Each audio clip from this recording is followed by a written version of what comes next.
नमस्कार। आज आपल्या घरोघरी जे समान चित्र दिसते ते असं आहे की विद्यार्थी अभ्यासाला बसले की आई वडिलांना चैन नसते की हा अभ्यास करत असेल की नसेल। म्हणून आई त्याला वारंवार विचारते की का रे अभ्यास करतोय की झोपला आहे। वडील पाहतात अभ्यास करतोय की झोपला आहे। आणि कधी कधी विद्यार्थ्याला विचारलं की अभ्यास का नाही झाला तर तो म्हणतो की काय करावं, मला तर झोपच लागली होती। त्यामुळे सध्या विद्यार्थी आणि झोप हा एक महत्त्वाचा मुद्दा लक्षात आलेला आहे। नमस्कार, मी अमोल पुसतकर आपल्या सगळ्यांचं या व्हिडिओमध्ये आणि कानोसा या YouTube चॅनलमध्ये हार्दिक स्वागत करतो।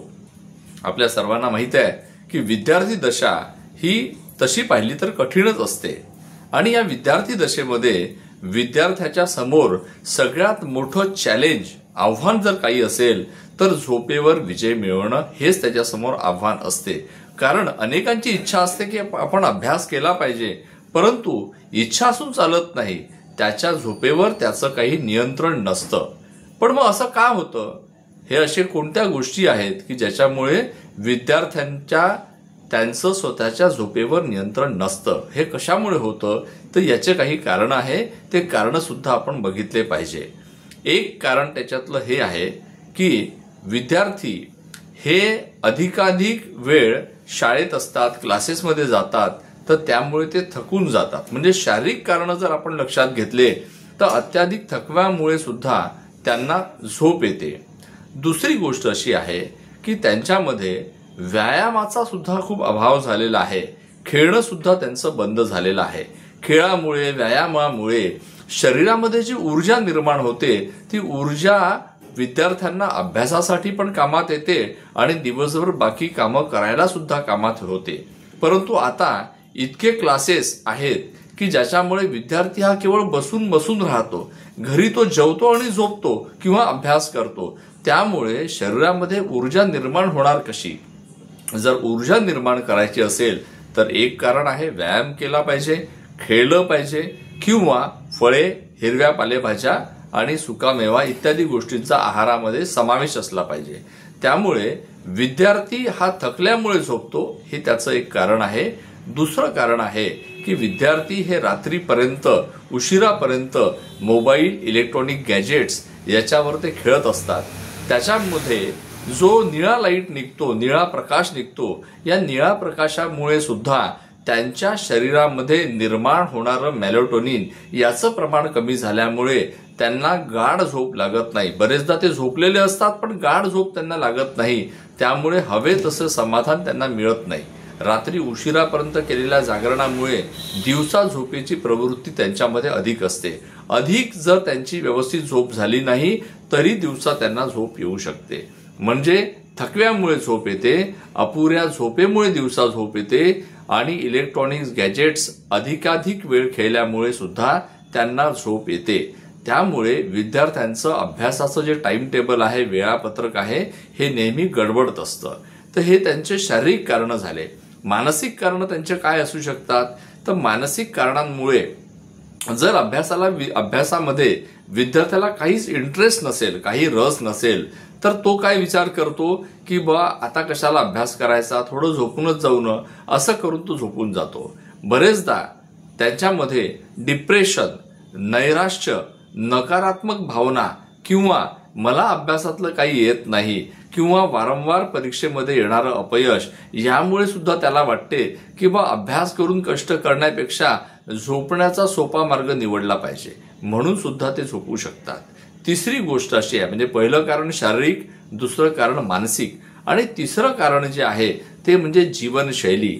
रात्री उशिरापर्यंत जागणे, उशिरापर्यंत बाहेर फिरणे, उशिरापर्यंत मोबाईल आणि व्हिडिओ गेम खेळणे, या जीवनशैलीमुळे सुद्धा त्यांची अपुरी झोप होते आणि त्यामुळे त्यांना दिवसा झोप लागू शकते किंवा थकवा येऊ शकतो, मेलाटोनिनचं प्रमाण कमी होऊ शकतं आणि त्यामुळे सुद्धा झोपेवर त्यांचा परिणाम होतो। त्याचबरोबर म्हणजे शारीरिक, मानसिक आणि जीवनशैली याबरोबर सुद्धा काही विद्यार्थी हे आळशी असेलच असं सांगता येत नाही। आळशी नसून सुद्धा त्यांचा जो आहार आहे हा आहार सुद्धा अधिकाधिक आणि अवेळी झोपेला कारणीभूत ठरू शकतो. उदाहरणार्थ, अनेक विद्यार्थी हे जेवायच्या वेळेला जेवतच नाही. ते रात्री उशिरा 9, 10, 11, 12 सुद्धा जेवतात.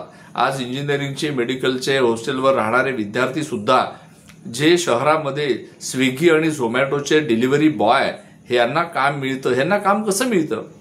मी त्यांना एकदा विचारलं की का रे, इतक्या रात्री तुम्हाला कोण हे जेवण ऑर्डर करतं? तर त्यांनी सांगितलं, सर रात्री 2 वाजता, 3 वाजता, 2:30 वाजता सुद्धा हे रात्री जागणारे विद्यार्थी असतात. हे आम्हाला ऑर्डर करतात आणि आम्ही दूर दूरपर्यंत यांना पिझ्झा आणि बर्गर पोचवायला जातो.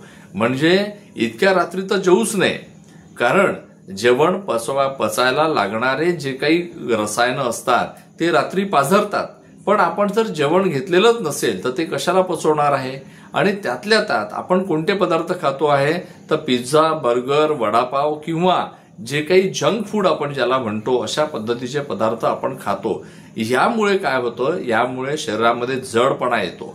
आपलं नॉर्मल अन्न, सामान्य अन्न जे आहे ते लवकरात लवकर पचनाला जातं, परंतु हे जे जड पदार्थ आहे हे लवकर पचत सुद्धा नाही. मैद्याचे पदार्थ पचत सुद्धा नाही. म्हणजे हा जो आहार विहार ते घेऊन राहिलेले आहे हा सुद्धा सदोष आहे. आणि अधिक गोड, अधिक तेलकट, तळलेले पदार्थ किंवा जड पदार्थ, जंक फूड खाण्यामुळे सुद्धा त्यांना झोप येऊ शकते. म्हणजे त्याला झोप का बरं येते? शारीरिक कारणं, मानसिक कारणं, जीवनशैली आणि त्याचबरोबर आहार, ह्या सगळ्यांमुळे त्याला अवेळी झोप येऊ शकते, खूप झोप येऊ शकते. आणि त्यामुळे जो अभ्यासाचा वेळ आहे तो मारला जाऊ शकतो, त्याच्यावर परिणाम होऊ शकतो. आणि यामुळेच विद्यार्थी जे अपेक्षित यश आहे ते प्राप्त करू शकत नाही. आणि म्हणून मला असं वाटतं की याच्यामध्ये सुधारणा झाली पाहिजे. पण सुधारणा कशी केली पाहिजे? उदाहरणार्थ, आता जर तुम्ही विद्यार्थी जर तुम्ही गादीवर झोपून अभ्यास करत असाल, अनेक लोक झोपून अभ्यास करतात, तर गादी, बेड हे काय सांगतं आपल्या मेंदूला? की ही माझी झोपायची जागा आहे. म्हणजे तुम्ही तिथे अभ्यासाला झोपले काय आणि सरळ सहज लोटले काय, मेंदू तुम्हाला झोप आणू शकतो. आणि तो शरीराला सांगू शकतो की हा झोपेच्या जागेवर झोपलेला आहे, म्हणजे आता याची झोपेची वेळ झाली आहे, याला झोप द्या. तशी झोप येऊ शकते. तसं पाहिलं तर झोप मुद्दामून कधीच येऊ शकत नाही. जर शरीराची पुरेशी झोप झाली असेल तर ती येऊच शकत नाही. पण त्यासाठी कशाची आवश्यकता आहे? तर झोपेची जागा निर्धारित करणे आणि झोपेसाठीच त्याचा उपयोग करणे, अभ्यासासाठी नाही.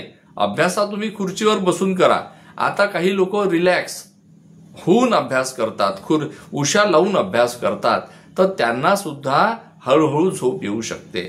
आणि म्हणून पाठीचा कणा ताठ राहणे हे आवश्यक आहे. तुम्ही अशा वस्तूवर बसलं पाहिजे, अशा खुर्चीवर बसलं पाहिजे की जी खूप जास्त आरामदायक नाही आहे, की ज्याच्यामुळे झोप येईल. आणि बेडवर, पलंगावर झोपून अभ्यास कधीच करू नये, हे पण विद्यार्थ्यांनी लक्षात ठेवण्याची आवश्यकता आहे. अजून काय करण्याची आवश्यकता आहे? तर सलग 1 तास, 2 तास, 3 तास असा अभ्यास न करता अभ्यासामध्ये थोड्या थोड्या वेळाने सुद्धा ब्रेक घेतला तरी सुद्धा झोपेची प्रवृत्ती कमी होऊ शकते. अजून काय करता येऊ शकते? तर झोपेची वेळ निर्धारित करणे. म्हणजे रात्री समजा 10:30, 10, 11 जी कोणती वेळ तुम्हाला वाटेल त्या वेळेला झोपून तुम्ही सकाळी उठण्याचाच अभ्यास केला पाहिजे. अनेक विद्यार्थी रात्री अभ्यास करतात. आता ज्यांना सवयच पडली आहे त्यांची गोष्ट ठीक आहे, त्यांनी हळूहळू ती सवय तोडली पाहिजे. परंतु सकाळी मेंदू हा कोरा करकरीत असतो, त्याच्यावर कोणत्याही रेषा उमटलेल्या नसतात. अशा वेळेला जर तुम्ही जड गोष्टीचा जरी अभ्यास केला तरी सुद्धा तुम्हाला ती गोष्ट लक्षात ठेवायला मदत होऊ शकते. आणि लक्षात ठेवा, काल जो विषय आपल्याला समजला नाही तो आज समजणार नाही असं अजिबात नाही. एक वेळा मेंदू त्याला ग्रहण करून टाकेल आणि तो विषय तुम्हाला निश्चितपणे समजेल. आणि म्हणून जे या गोष्टी मी सांगितलेल्या आहे, झोपेची वेळ निश्चित ठेवा, सकाळी उठण्याची वेळ निश्चित ठेवा, अभ्यासाच्या वेळा निश्चित ठेवा, त्यासाठी सुद्धा अलार्म्स लावा आणि अभ्यासाची मानसिकता तयार करा की मला तो करायचा आहे. जर अभ्यासात रस नसेल तर एंगेजिंग पद्धतीने स्वतःला आपण कसं एंगेज करू शकतो, कसं आपण अभ्यासाला इंटरेस्टिंग बनवू शकतो, रुची त्याच्यात निर्माण करू शकतो हे बघा. यासाठी तुम्ही चित्रांचा उपयोग करू शकता, ग्राफचा उपयोग करू शकता आणि अशा वेगवेगळ्या माध्यमातून तुम्ही अभ्यास करू शकता। स्वतःचा व्हिडिओ सुद्धा तुम्ही रेकॉर्ड करून स्वतःच ऐकू शकता। अशा पद्धतीने सुद्धा तुम्ही अभ्यास करू शकता। थोडक्यात काय, तुम्हाला झोप आली नाही पाहिजे यासाठी जर तुम्ही बसले आहात आणि तुम्हाला कंटाळा आलेला असेल तर तुम्ही वळा, वाका आणि ताणा या 3 मंत्राचा उपयोग करू शकता। म्हणजे जर तुम्ही स्वतःच्या बॉडीला, स्वतःच्या शरीराला थोडंसं एका दिशेने वळवलं तरी सुद्धा शरीराला ताण पडेल आणि मेंदूच्या लक्षात येईल की आता आपल्याला झोपायचं नाही आहे। जर तुम्ही स्वतः शरीराला उभं राहून वाकवलं समोर किंवा पाठीमागे तरी मेंदूच्या लक्षात येईल की हा व्यायाम करतोय, म्हणजे ही झोपेची वेळ नाही आहे। जर तुम्ही स्वतःच्या शरीराला ताडासनासारखं एखादा आसन करून ताणलं तरी मेंदूच्या लक्षात येईल की हा तर व्यायाम करतोय, ही झोपेची वेळ नाही आहे। म्हणजे मेंदूला तुम्ही जागृत ठेवू शकता। थंडगार पाणी मारून सुद्धा मेंदूला जागृत करता येतं आणि सकाळच्या वेळेला पहाटे दोरीवरच्या उड्या मारून सुद्धा मेंदूला जागृत करता येतं। पुरेशा प्रकाशामध्ये काम करा, पुरेशा प्रकाशात अभ्यास करा आणि अंधाऱ्या खोलीमध्ये बिलकुल अभ्यास करू नका। मेंदूला हे समजलं पाहिजे, डोळ्यांना हे समजलं पाहिजे की ही अभ्यासाची वेळ आहे।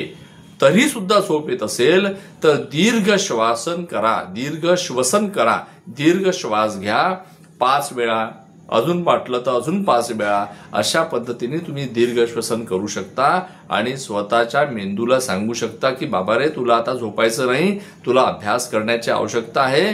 पेपर झाल्यावर, अभ्यास झाल्यावर वाटल्यास मी तुला नक्कीच झोपील। दुपारच्या वेळेला तर बिलकुल झोपलं नाही पाहिजे आणि तरी झोप येत असेल तर खुर्चीवर बसून 5, 10, 15 मिनिटाची झोप घेतली पाहिजे। ज्या वेळेला बेड नसेल त्यावेळेला खुर्चीवर लागणारी झोप ही छोटीशी झोप राहील, त्यामध्ये सुद्धा तुमचा थकवा भरून निघेल। मला असं वाटतं की विद्यार्थ्यांनी झोप या विषयावर हे ऐकलं पाहिजे, शिक्षकांनी पण ऐकलं पाहिजे आणि त्याचबरोबर विद्यार्थ्यांच्या पालकांनी पण हा व्हिडिओ पाहिला पाहिजे, ऐकला पाहिजे आणि ज्यांचे नातू पण विद्यार्थी आहेत त्यांनी पण ऐकलं पाहिजे। झोपेचं हे मानसशास्त्र, झोपेचं हे शारीरिक शास्त्र आपण समजून घेऊया।